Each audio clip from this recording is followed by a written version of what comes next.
बंधु परमानंद में सभी सारे विकार। बंद द्वार नाटक समेसर का है। इसमें संसारी जीव को बंध के कारण की विवेचना की गई है।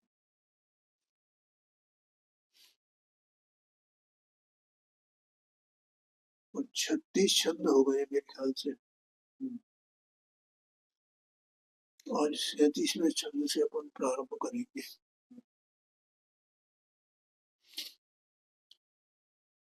इससे पहले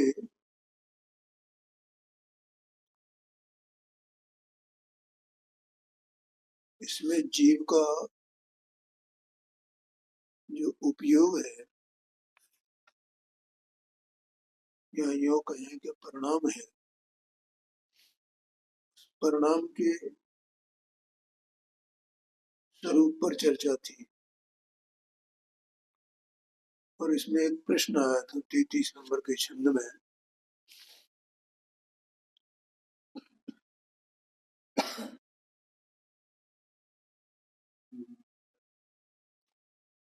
कि जीव को जो बंद होता है तो उसका कारण हमें आपने बताया, लेकिन हमारी एक बात समझ में नहीं आती। ये चेतन आत्मा जो स्वभाव से शुद्ध है और वो शुद्ध ही बना रहता है और फिर भी इसको बंद हो जाता है, तो फिर इसमें कुछ जीव का कोई गड़बड़ी है या कि केवल कर्म का ही कारण है इसमें? तो उसका उत्तर आचार्य देव ने 34 नंबर का जो छंद है उसमें दिया था। वास्तव में जीव को जो रागादि भाव होते हैं, पहली बात तो वस्तु तो त्रिकाल चेतना स्वरूप ही ज्ञान स्वरूप ही है। उसकी जो अवस्था है समय समय की, तो अवस्था विकृत होती है और वो भी कर्म के निमित्त से उसमें विकार होता है। अब वो जो विकार होता है वहां तक तो कोई बात नहीं, लेकिन ये जीव अनादि अज्ञान के कारण से उस विकार में ममता करता है और इसने जहां ममता की तो कर्म का बंध होगा। ये बात बताइए। इसका मतलब कर्म की भी कोई बात नहीं है। कर्म है तो स्फटिक मणि की तरह उसमें विकार उत्पन्न हुए जीव की अवस्था में तो कोई बात नहीं है। लेकिन अगर जीव उसे अपना स्वरूप नहीं माने, अपने स्वरूप को ही अपना स्वरूप माने जाने और वही ठहरे उसी स्वरूप में, तो इसको कर्म का बंध नहीं। ये इन्होंने सब उसका समाधान दिया था। और इसके ऊपर से फिर 35 नंबर की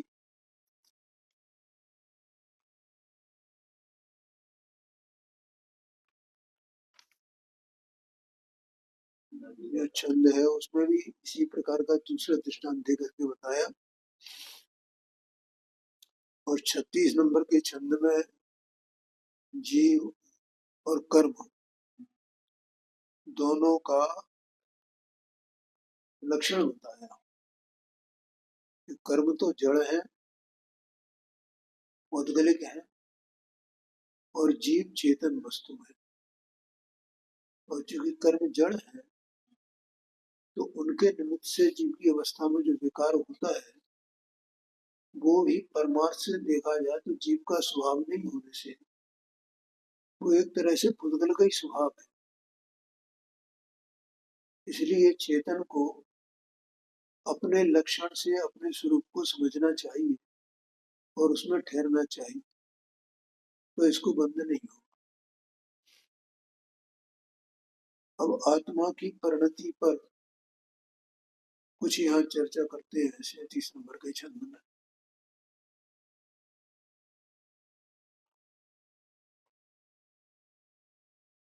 पहले पर इसका भाषण करते हैं। जो जग की करनी सब ठानत, जो जन जानत जो वत जोई, देह प्रमाणक देह सदुसरो देह अचेतन, देह धरे प्रभु देह सुभिन्न रहे, पर छत्र लखी नहीं कोई। रचन विधि रचन बुझ बचन सपन होगी। जो जग की करनी सब ठानत, जो जग जानत जोगत जो। जीव जो है ये सारे संसार की कारणभूत जो क्रियाएं है ना, कार्य है ना, जैसे योग की क्रिया,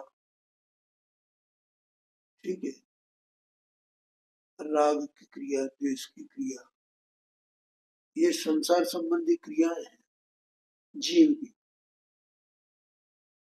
तो ये सब करता है जीव, और जीव ही इस लोक अलोक को जानने वाला है। जो जग जानत जोगत जोई, जानता देखने वाला है, जानने देखने वाला है, तो जानता देखता है, क्रियाएं भी करता है, जानता देखता भी है।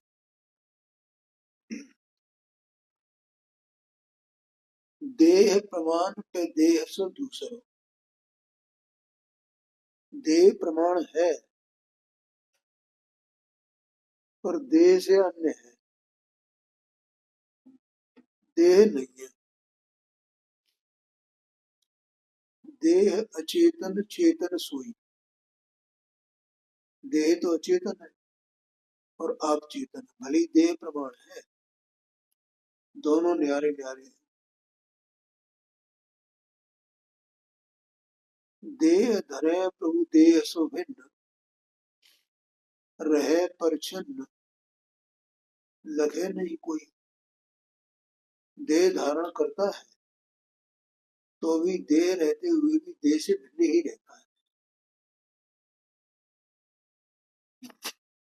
उसका जो अस्तित्व है जीव का, वो देह से भिन्न रहता है। अस्तित्व भिन्न रहता है मतलब उसका द्रव्यपना, गुणपना, पर्यायपना, ठीक है, उसका स्वचतुष्ट है। हाँ, और देह का स्वचतुष्ट न्यारा रहता है, देह के गुण पर्याय न्यारे रहते हैं, देह की क्रिया न्यारी रहती है।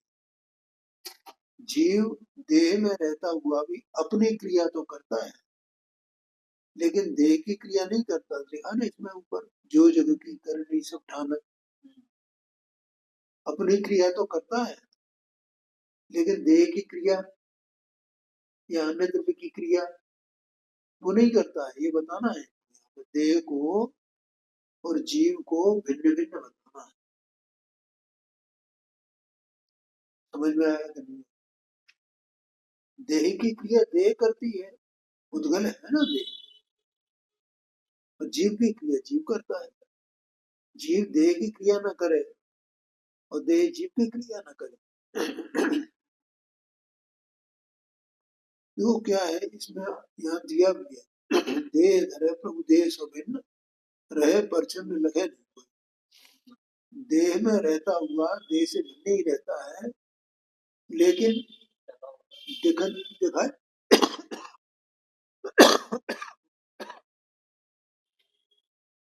दिखाई नहीं देता है। अब दिखाई क्या देता है? देह दिखाई देती है, देह दिखाई देती है तो देह की क्रिया दिखाई देती है, तो देह की क्रिया दिखाई देती है, देह की क्रिया को ही आत्मा की क्रिया मान लेता है। ये गड़बड़ी है। ठीक है। और जो क्रिया है वो क्रिया भी परिणाम रूप ही है असल में। क्या? क्रिया भी परिणाम। हाँ, देह की जो क्रिया बना, देह का परिणाम है, देह का परिणाम है। नहीं आएगा। जैसे वाणी निकल रही है, देह कार्य है। हाँ, वाणी निकल रही है तो ये बोलने की क्रिया है ना। तो बोलने की क्रिया किसकी है? ये वो देह की है, विकल्प है। क्रिया जो हो रही वो तो देह की होती है। यहाँ तो ये पूछ रहे हैं है किसकी ये क्रिया? पुद्गल। पुद्गल की क्रिया। देह की क्रिया कहो कि पुद्गल की क्रिया। ठीक है। तो ये देह की क्रिया है, अब वो तो दिखाई देती है, और जो चैतन्य वस्तु है वो दिखाई नहीं देती है। और वो दिखाई नहीं देती है तो ये जीव ज्ञान के कारण क्या समझता है कि ये चेतना की आत्मा की क्रिया है, जीव की क्रिया है, बोलने की क्रिया जीव की क्रिया है। ठीक है। और क्रिया माने परिणाम। तो देह की क्रिया कहो, ये देह का परिणाम कहो, पुद्गल की क्रिया कहो तो पुद्गल का परिणाम कहो, लेकिन वो चेतन का परिणाम तो नहीं है। क्रिया कहो तो परिणाम, परिणमन है ना एक तरह से। ये तो सब परिणमन ही है। मतलब पूरा शरीर का चाहे वो एक रोम भी, रोम भी फड़ के तो किसकी क्रिया हो? देह की क्रिया होगी। इसकी आंखें झपके हैं, श्वास आ रही है जा रही है, आवाज निकल रही है नहीं निकल रही है, जो कुछ भी हो रहा है वो किसकी क्रिया है? दिल की धड़कन चल रही है, ये नाड़ी चल रही है, फलाना हो रहा है, ये हो रहा है, देह में कोई रोग हो रहा है, कोई खुजली मच रही है, तो गर्मी लग रही है, सर्दी लग रही है, किसकी क्रिया है? सब देह की क्रिया है। उठाना धरना चल रहा है, आना जाना चल रहा है, सारी क्रिया किसकी है? सारा परिणाम किसका है? सब पुद्गल का परिणाम, सब पुद्गल का परिणाम, सब पुद्गल।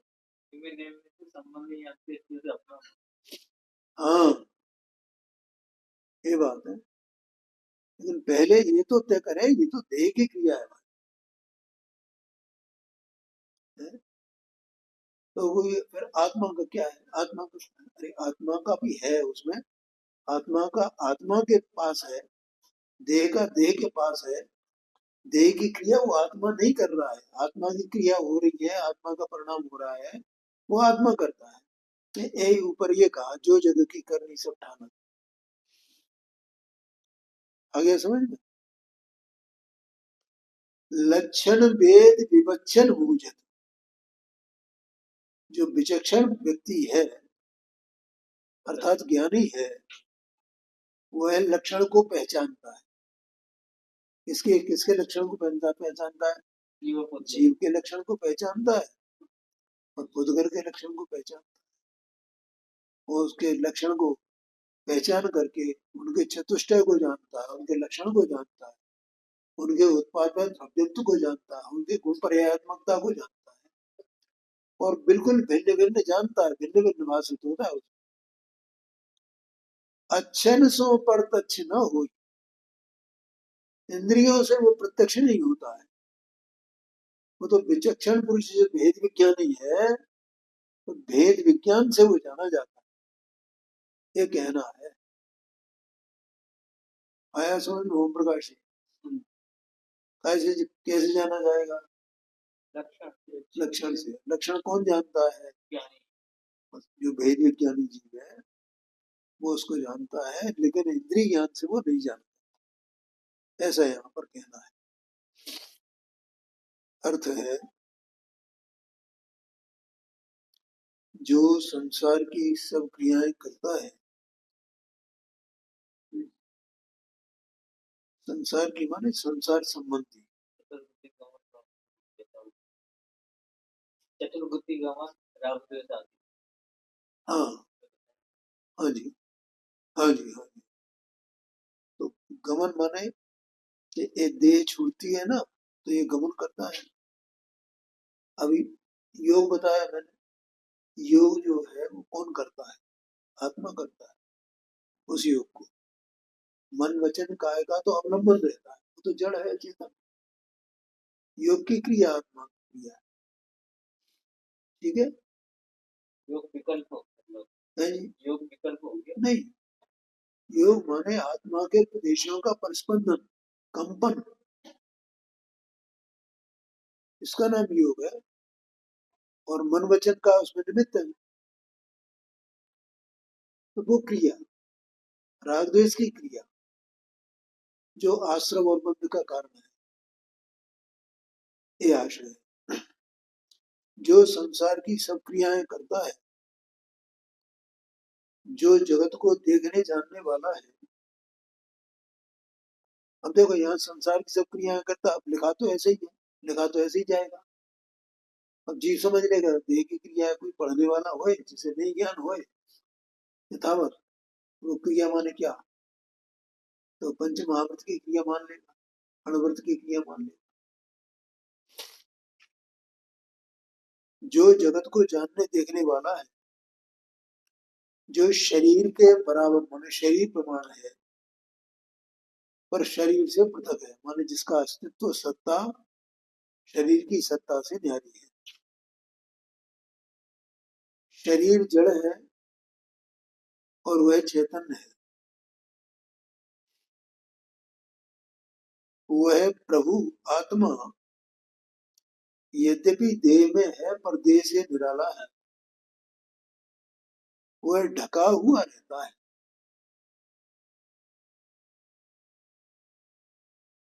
प्रच्छन्न है,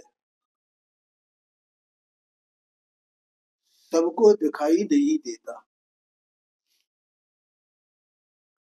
ज्ञानी लोग लक्षण आदि से उसे पहचानते हैं और वह इंद्रिय गोचर नहीं, ठीक है। अब ये शरीर के ऊपर एक दो दृष्टांत के द्वारा यहाँ उसकी दशा बताई जा रही, शरीर की दशा को।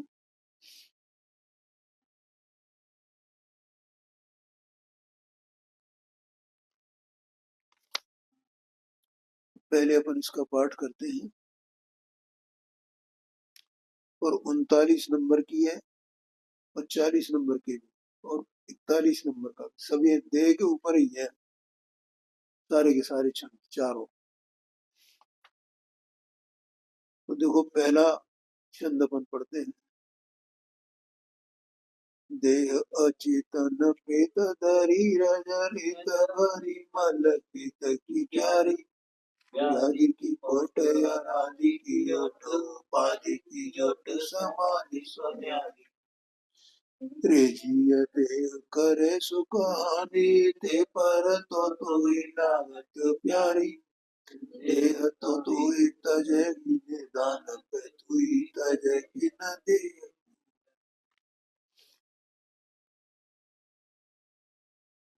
देह अचेतन प्रेत दरी रज रेत भरी मल खेत की क्यारी। ये जो देह है ये तो अचेतन है, और प्रेत दरी मतलब मुर्दा खाना। देखो आचार्य देव ने समय सारजी शास्त्र में टीकाकार आचार्य देव इस देह को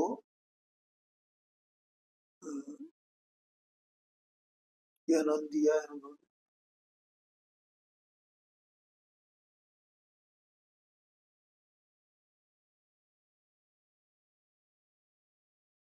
मैंने ऐसा कि ये अभी ये देह जो है ये मरी हुई है, ऐसा आशय है उसका। मुझे वो शब्द ख्याल में नहीं आ रहा है। लाश, हाँ कुछ ऐसी शब्द है, वो लाश तो नहीं है उसमें, शब्द कुछ और है। उसका भी अर्थ ही यही है, मतलब कि वो मुर्दा है साक्षात, और है ही वास्तव में। इसमें कोई, क्योंकि जड़ है ना, अचेतन है, तो जीव निकल जाता है। तो एक मुर्दा है ना, तो जीव के संग में भी मुर्दा ही तो है नहीं, क्या है। तो देह अचेतन, प्रेत धरी माने मुर्दा, रज रेत भरी, यहाँ क्या दिया है, रज माने रक्त और रेत माने वीर, माने सब धातुओं का पिंड है ना, अनेक प्रकार की, सात धातु, कितनी धातु होती है, सप्त धातु ऐसा कहा जाता है। सप्त धातु का पिंड है उसको, रज रेत भरी। मल खेत की क्यारी, यानी ये पूरा का पूरा इसका क्षेत्र जो है वो मलिन है, मैल से भरा हुआ है, मल की रचना है ये। इसमें पूरे शरीर में कहीं भी तिल रखने को भी इतनी जगह नहीं है जो पवित्र हो। ठीक है, बिल्कुल, माने इसका अंश अंश अपवित्र है, अपवित्रता की खान है ये। आगे कहते हैं व्याध की कोट, इसमें कितने रोग हैं, एक पोर में कितने 96 रोग कहे जाते हैं, कितने कहे जाते हैं, कितने रोग कहे जाते हैं, ऐसे ये आगम की बात है। इसका मतलब एक पूरा शरीर रोगों का घर है, रोगों की पोटली है। आराध्य की ओट, और आराधना के लिए ये, माने उसका, उसके लिए व्यवधान है ये, क्योंकि इसमें कुछ ना कुछ चल रहा है ना, जीव का चित्त नहीं लगता है, वो लगने नहीं देती है, इसलिए कहा आराध्य की ओट। उपाधि की जोट समाधि सो न्यारी, और ये उपाधि रूप है, और समाधि माने सम्यक दर्शन ज्ञान चारित्र, उससे न्यारी है। क्योंकि ये जो शरीर है, तो शरीर से, शरीर के अवलंबन से किसी भी प्रकार से कोई जीव शरीर के अवलंबन से आत्मा का ध्यान करना चाहे तो नहीं कर सकता है, और उसको जो सम्यक दर्शन या चारित्र होता है, तो वो शरीर का कोई आश्रय उसमें नहीं। ध्यान में आया ना, इसका मतलब सम्यक दर्शन या चारित्र न्यारा है, और ये शरीर न्यारा है।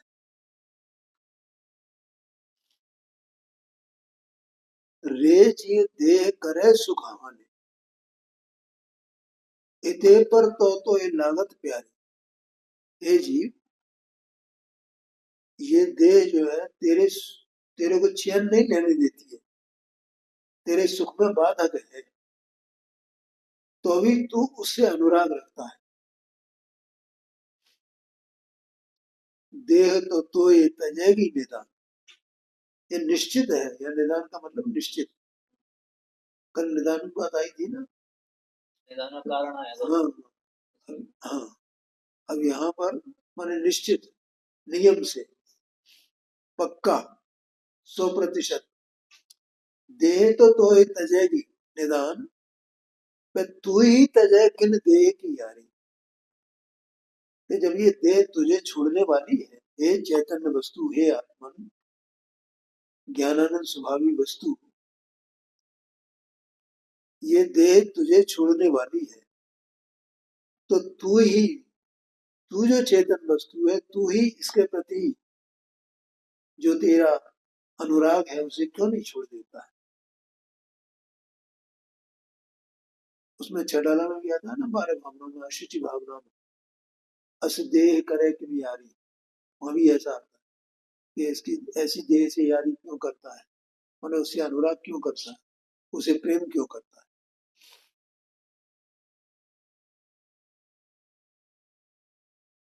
ये वो अर्थ दिया है यहाँ पर।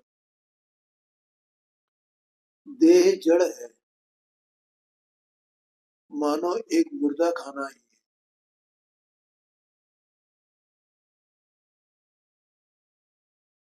वो है मुर्दा खाना, इसलिए कहा कि इसमें जीव रहता है, तो जैसे मुर्दा खाने में क्या कहते हैं अंग्रेजी में, मर्चुरी, मर्चुरी कहते हैं मुर्दा खाने को। अस्पतालों में होते हैं ना, मुर्दे रखे रहते हैं पोस्टमार्टम के लिए, तो मर्चरी में रखते हैं। ये मर्चरी है एक तरह की, इसमें जीव रहता है। वह रज और वीर से भरी हुई है, मलमूत्र रूपी खेत की क्यारी है, रोगों की गठरी है, आत्मा के स्वरूप को ढकने वाली है, कष्टों की समुदाय, माने कष्ट ही कष्ट है इसमें, और आत्म ध्यान से पृथक है। माने सम्यक दर्शन ज्ञान चारित्र, जिसको समाधि कहा, सम्यक दर्शन ज्ञान चारित्र की एकता रूप जो परिणति है, उस परिणति का नाम समाधि होता है। उस समाधि से न्यारी है, हे जीव, यह देह दुख का घात करती है, हाँ सुख का घात करती है, तो भी तुझे प्यारी लगती है, आखिर को यह तुझे छोड़ेगी ही, फिर तू ही इससे अनुराग क्यों नहीं छोड़ते। तो कुछ नहीं करना है, अनुराग इसके लिए इसका छूट जाए, इसके लिए क्या करना चाहिए, बस इतना काम करना है। और अपनी वस्तु को पहचान करके अपनी वस्तु में रुचि हो जाए तो उसके प्रति अपने आप उदासीनता हो जाए, जो पहचानेंगे भूल जाएंगे रुचि। हाँ, ये बात, और कुछ नहीं करना है, सारे काम ऐसे ही चलेंगे। बच्चों का सवाल थे कि सोना खदान तो सोना खदान तो होता है, उसमें जीव होता है कि हाँ,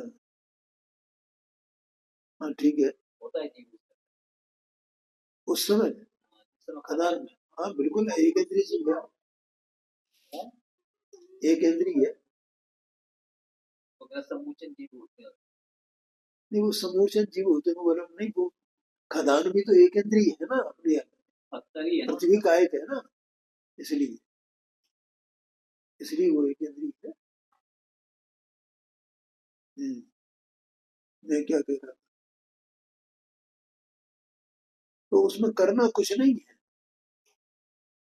इसके शरीर के कार्य सब वैसे ही चलेंगे, बस इसको क्या करना है, अलग अलग जानना है, भेद विज्ञान करना है।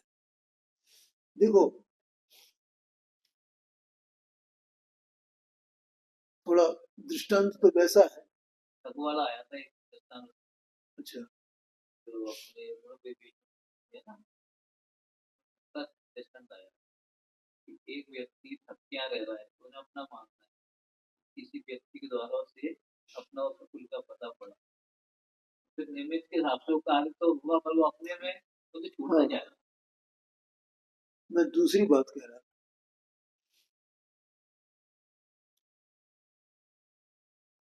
किसी को ये लगे ना कि भैया हम इसे अपना नहीं मानेंगे, तो फिर बीमार हो जाए तो इसका इलाज करेंगे कि नहीं करेंगे, या फलाना ऐसा होगा कि नहीं होगा, या फिर भोजन करेंगे कि नहीं करेंगे,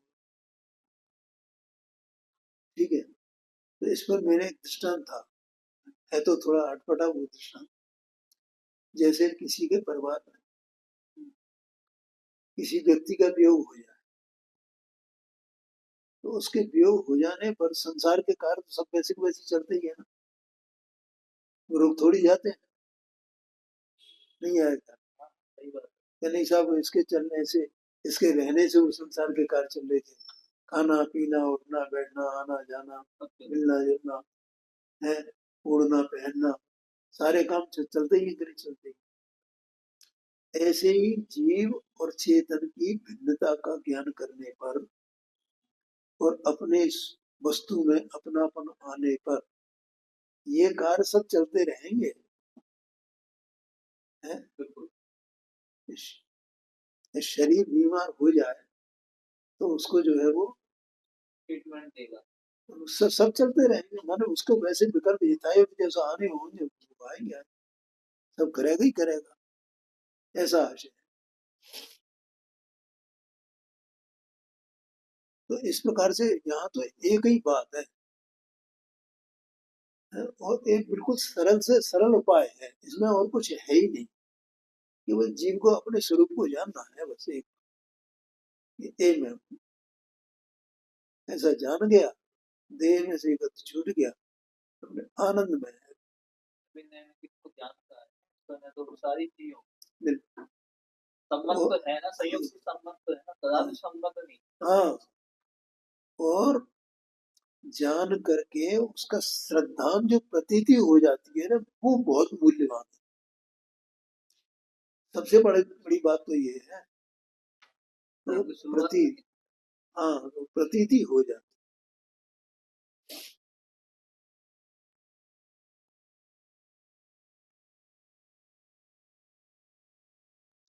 पुनः दूसरा दुआ है,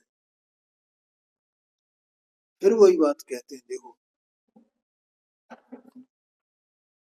पहले कही थी, सुन प्राणी सदगुरु कहे, देह खेह की खान, धरे सहज दुख दोष को, करे मुख की हानि। सदगुरु कहते हैं कि ये देह मिट्टी की खान है। देखो, ये अन्य मत वाले भी ऐसा मानते हैं, हालांकि उनका थोड़ा सा वो मानना थोड़ा सा गड़बड़ है। एक वो चौपाई है इनकी तुलसीदास जी की, क्षित जल पावक गगन समीरा। हाँ, और इससे आगे की लाइन मुझे मालूम नहीं क्या है, क्यों ओम प्रकाश आपको मालूम है? क्षित जल पावक गगन समीरा, ये कहते हैं प्राणी की रचना इससे होती है, ठीक है। और कई लोग तो जब किसी की डेथ होती है ना, तो उसमें पेपर में लगा देते हैं पंच तत्व में विलीन हो गए। क्षिति माने मिट्टी, जल पानी, क्षितिजल, पावक माने अग्नि, गगन माने आकाश, और समीरा माने हवा, ठीक है। अब इसमें से आकाश को छोड़ना है, तो आकाश तो वास्तव में एक अलग स्वतंत्र द्रव्य है, और क्षितिज जल पावक और वायु ये पुद्गल के परिणाम है सब, ठीक है। और इनसे प्राणी की रचना नहीं होती है, देह की रचना होती है। अब देह में जितना जितना जहां जहां खाली स्थान है ना, उस खाली स्थान में भी आकाश है। अरे ओम प्रकाश जी, आज शाम को वो मूंगफली के वो रखे थे, मूंगफली दाना नहीं, छिलके से भुनी हुई थी, तो उसको मैं छील करके खा रहा था, तो मुझे विचार आया, देखो इसके भीतर भी आकाश है, इसके भीतर भी हवा है। हाँ, उसके भीतर भी हवा है, अगर वो हवा नहीं हो तो वो टूटेगी नहीं, ये समझ लो। मटर अपन छीलते हैं, जो फली है ना, सब में अंदर हवा और आकाश सब रहता है, आकाश तो है ही, हवा भी है। तो ऐसे ही शरीर में जो है वो ये सब इन तत्वों का बना हुआ ये शरीर है। तो अच्छा, दूसरी बात अपन क्या कहते हैं कि भैया देखो, ये तो मिट्टी की है और मिट्टी में मिल जाए, ऐसा एक भजन भी है ना, है कौन सा? हाँ, क्या तन माज नारे, एक दिन मिट्टी में मिल जाना। और वो मिट्टी ही है, मिट्टी मिट्टी की है। ऐसा बहुत लोग कहते हैं, बड़े बड़े दार्शनिक भी ये बात कहते हैं। तो वास्तव में मिट्टी यही, तो मिट्टी भी पुद्गल होती है, देह भी पुद्गल है, वो सब मिट्टी हो जाती है। तो यहाँ कहा देह खे की थान, धरे सहज दुख दोष को। और सहज में ये दुख की कारण है, और ये दोष रूप है पूरी की पूरी, इसमें गुण कुछ भी नहीं है, दोषमय ही है ये, अवगुण ही अवगुण भरे हैं इसमें। और आत्मा पूरा निर्दोष है स्वभाव से, देखा जाए जैसे ये देह की रचना देखी जाए ना और आत्मा की रचना देखी जाए, तो आत्मा तो ज्ञान और आनंद की मूर्ति है, उसकी रचना। और ये देह जो है वो अवगुणों की रचना है, और पुद्गल है कहने को, लेकिन वो अवगुण इसलिए है क्योंकि ये पर्याय की अपेक्षा से चर्चा की जा रही है। देह जो है पुद्गल की पर्याय है ना, तो पर्याय अपेक्षा से चर्चा है कि ये इसमें दोष ही दोष है ऐसा। करे मोख की हानि, और जब तक जीव की दृष्टि इस देह पर रहती है, देह में अपनापन रहता है, तब तक जीव को मोक्ष की प्राप्ति नहीं हो। ठीक है, देखो भाई आज इसको इतना ही रखते हैं अपन। ठीक है, थोड़ा सा मैं तो ये सोच रहा था कि 8:30 बजे समाप्त कर दिया करेंगे। आप 8 बजे शुरू करो तो ही 8:30 में थोड़ी सर्दी ज्यादा है। हाँ, और